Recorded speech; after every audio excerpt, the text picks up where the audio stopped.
ሰላም ሰላም ቤተሰቦቼ እንዴት ናችሁ? ሰላም ናችሁ? ዛሬ ደግሞ የገንፎ አሰራር ላሳያችሁ መጥቻለሁ።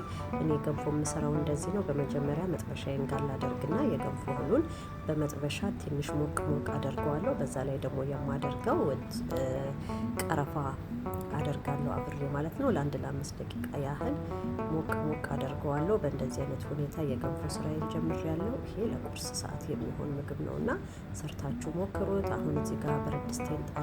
ውሃው ልክ ሲሞቅልኝ እዛ ጋር ቅድም ሞቅ ሞቅ ያደረኩትን ገንፎህን ወደ ውሃው ጨምርና በደንብ አድርጌ አሸዋለሁ ማለት ነው። እኔ ትንሽ ካሸሁት በኋላ እሳቱ ላይ ቀጥታ ከእሳቱ ላይ አውርጄ እሳቱን አጥፍቼ ለብቻው ነው ገንፎውን በደንብ አድርጌ የማሸው ማለት ነው። እዚህ ጋር ትንሽ ከውሃው ጋር ካቀላቀልኩት በኋላ ደግሜ አወርደውና ታች በደንብ አድርጌ ደግሞ አሸዋለሁ ማለት ነው። ገንፎ ያው ትንሽ መታሸት ይፈልጋልና ውሃ ጠብ እያደረጋችሁ በደንብ አድርጋችሁ ታሹታላችሁ። ግን ከማድረጋችሁ በፊት እንደዚህ በመጥበሻ ዱቄቱን ትንሽ ነካድ እያደረጋችሁ አሁን እዚህ ጋር የቀድም የከተትኩት ቀረፋ ነበረ። ቀረፋውን አነሳዋለሁ ማለት ነው። እንዲያደርጋችሁ በደንብ አድርጋችሁ ከብረት ድስቱ ላይ እስከሚላቀቅ ድረስ ታሹታላችሁ ማለት ነው። በጣም ቀላል ስራ ነው። ጠዋት ላይ አብዛኛው ለቁርስ የሚሆን ምግብ ስለሆነ ሰርታችሁ ሞክሩት። እኔ ብዙ ጊዜ ገንፎ ማገነፋው በእንደዚህ አይነት መልኩ ነው። ይሄው አሁን ከብረት ድስቱ ላይ ተላቆልኛል። እዚህ ጋር የቀረ ቅርንፉድ ነበረ፣ ቀረፋ አንስቼዋለሁ። አሁን በደንብ ስለታሸ ከብረት ድስቱ ላይ ለቋል ማለት ነው። አሁን በቀጥታ የማደርገው ሞቅ ያለ ውሃ አደርግና ተመልሼ ወደ እሳቱ ነው የምጥደው ማለት ነው። እዚህ ጋር ወደ እሳቱ ላይ በምንጥደው ሰዓት እንዳይዝብን በመሀል ከፈት ከፈት እያደረግን ውሃውን ወደ ታች እናወርደዋለን ማለት ነው። ያው ትንሽ እየጠበቅን እስከሚበስልን ድረስ በእንደዚህ አይነት ሁኔታ እናበስለዋለን። አሁን ሽታው በጣም ደስ ነው የሚለው። አንደኛ በመጀመሪያ ዱቄቱን ሞቅ አድርጌዋለሁ ከቀረፋ ጋር አድርጌና ሽታው በጣም ደስ ይላል። እዚህ ጋር እኔ ጨው አልተጠቀምኩም። የገንፎ እህሉ ጨው አለውና እኔ የምጠቀመው ጨው ከበርበሬውና ከቅቤው ጋር ነው። ይኸው በእንደዚህ አይነት ሁኔታ ገንፎ እየደረሰልኝ ነው። አሁን በድጋሚ ውሃ አድርጌበት ነበረ። አሁን ደግሞ መልሼ በደንብ አድርጌ አሸዋለሁ ማለት ነው። በእንደዚህ ሁኔታ በደንብ አድርገን ብረት ድስታችን እስከሚለቅልን ድረስ በደንብ አድርገን እናሸዋለን ማለት ነው። እና ብዙም ከባድ ስራ አይደለም፣ ቀላል ነው ለጠዋት አብዛኛ ለቁርስ። እና እናንተ ደግሞ ሌላ አሰራር የምታውቁ ከሆነ ንገሩኝ፣ ሼር አድርጉኝ። እኔም እናንተ እንዳላችሁ ይሰራለሁ ማለት ነው። እኔ ግን ብዙ ጊዜ ገንፎ እንደዚህ ስለምሰራ ነው። አሁን እዚህ ጋር ቅቤ ያደረኩበት ቅቤውን አደርግና ደግሞ በደንብ አድርጌ እዚህ ጋር ደግሞ አሸዋለሁ ማለት ነው። ካሸሁት በኋላ ለትንሽ ደቂቃ ከቅቤው ጋር ደግሞ እተዋለሁ፣ ወዲያው አላወጣም።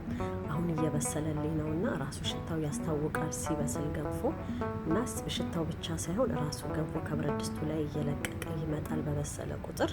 በእንደዚህ ሁኔታ ለትንሽ ደቂቃ ደግሞ እተዋለሁ ማለት ነው ከቅቤው ጋር። እና ተመልሼ መጥቼ ደግሞ አሳያችኋለሁ እንዴት እንደሆነ። ይኸው አሁን ለትንሽ ደቂቃ ትቼው ነበረ። አሁን እየበሰለልኝ ነው። ቅቤውን ካደረኩ በኋላ በእንደዚህ ሁኔታ ደግሞ ትንሽ አሸት አደርገዋለሁ ማለት ነው። በደንብ እንዲለቅልኝ እስከሚለቅ ድረስ አሁንም ገና አልለቀቅምና ደጋግመን በደንብ እናሸዋለን ማለት ነው። እሱ ለብቻው ይላቀቃል ከብረት ድስቱ ጋር ሲበስል።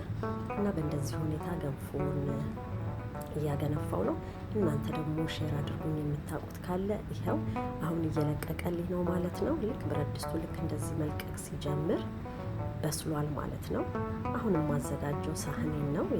ለሱ የሚሆነው ሳህን አዘጋጅቻለሁ ማለት ነው። አሁን ግን በደንብ እስከሚለቅ ብረት ድስቱን እስከሚተው ድረስ በደንብ አድርጌ አሸዋለሁ ማለት ነው። እዚህ ጋር ቅቤና ሳህን አዘጋጅቻለሁ። በመጀመሪያ ሳህኔ ላይ ቅቤን አደርግና የበሰለልኝን ገንፎ ወደ ሳህኑ እገለብጠዋለሁ ማለት ነው። በእንደዚህ መልኩ የገንፎ አሰራር እያሳየኋችሁ ነው። እናንተ ደግሞ የበለጠ አስተያየት ስጡኝና በሚቀጥለው ቪዲዮ ተሻሻሽዬ ሌላ ስራ የማውቀው ካለ ደግሞ አሳያችኋለሁ። እናንተ የምታውቁት ንገሩኝና በእናንተ መልክ አድርጌ ደግሞ እሰራለሁ ማለት ነው። ይኸው አሁን በደንብ አድርጌ ከገለበጥኩት በኋላ አሁን ለቅቤ የሚሆነኝን ቦታ እያስተካከልኩ ነው። አሁን በመሀል እዚህ ጋር ትንሽ ቅቤ አደርግና ቅቤና በርበሬ የማደርግበት ቦታ አዘጋጃለሁ ማለት ነው። በእንደዚህ አይነት ሁኔታ ይሄው ገንፏችን በጣም በስሎልናል። ቆንጆ እህል ነው የገንፎ እህሉም። እና ይሄውና እንግዲህ ለወለደም ይሆናል፣ ለታመመም ይሆናል፣ ለጤነኛም ይሆናል። ቆንጆ ቁርስ ለሁላችንም የሚሆን ቁርስ ስለሆነ ሁላችሁም ሞክሩትና አስተያየት ስጡኝ። አሁን የቀረው እዚህ ጋር ቅቤና በርበሬ ነው የማደርገው። አንዳንድ ሰዎች ሚጥሚጣ ያደርጋሉ። እኔ ግን የማደርገው እዚህ ጋር በርበሬና ጨው አደርጋለሁኝ። እናንተ ከፈለጋችሁ ሚጥሚጣ መጠቀም ትችላላችሁ። አጠገቡ ደግሞ ወይ ቡና ወይ ሻይ መጠቀም ትችላላችሁ።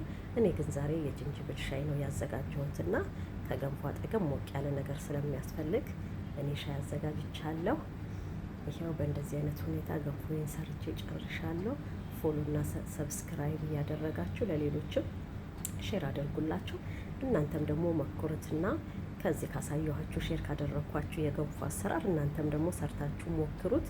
በእንደዚህ አይነት ሁኔታ የገንፎ ስራ ዛሬ አሳየቻችኋለሁ። በሚቀጥለው ቪዲዮ ደግሞ በሌላ ቪዲዮ ተመልሼ መጥቼ ያሳያችኋለሁ። እናንተም ደግሞ ከተቻላችሁ የምታውቁትን ጻፉልኝ።